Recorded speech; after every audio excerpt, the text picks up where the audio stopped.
un spécialiste du Titanic. Mais un aventurier avant tout. Décédé à 77 ans le 18 juin dernier lors d'une plongée vers l'épave du paquebot, Paul-Henri Nargeolet était un passionné des fonds marins et de l'exploration en tout genre.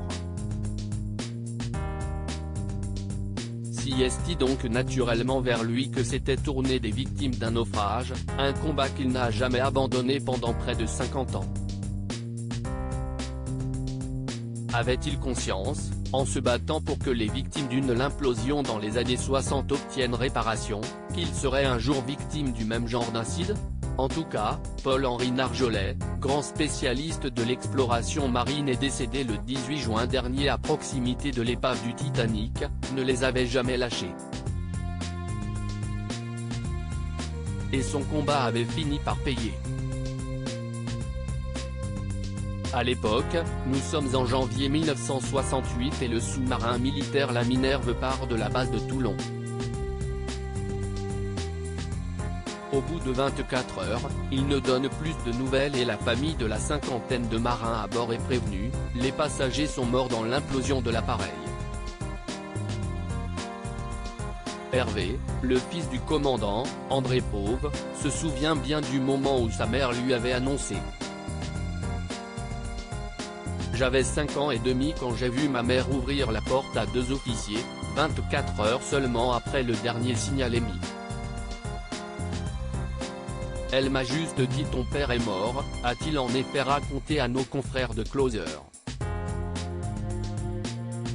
Après un hommage de Charles de Gaulle, à l'époque président de la République, l'affaire est classée et les familles n'auront ni détails, ni recherche d'épave. Sauf que Paul-Henri Nargeolet, à l'époque âgé d'à peine 22 ans, entend parler de cette histoire et décide de ne pas laisser les choses en état.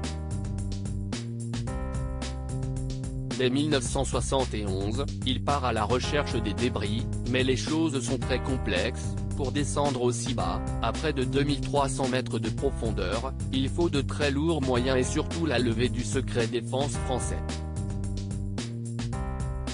Son combat, mené aux côtés d'Hervé Fauve et des familles de victimes, finit par aboutir en 2018 et il descend. On m'a annoncé avoir trouvé les restes du sous-marin. Et j'ai pu voir les premières images de la sépulture de mon père, a expliqué le quinquagénaire qui a également reçu un beau cadeau de la part de Paul-Henri Nargeolet. En effet, le septuagénaire avait trouvé le moyen de le faire descendre jusqu'aux profondeurs et rendre un dernier hommage à son père disparu, quand je suis arrivé devant les débris, le 1er février 2020, après une descente spectaculaire dans un noir absolu, assis dans un minuscule habitacle, il n'y a pas de mots pour décrire ce que j'ai ressenti.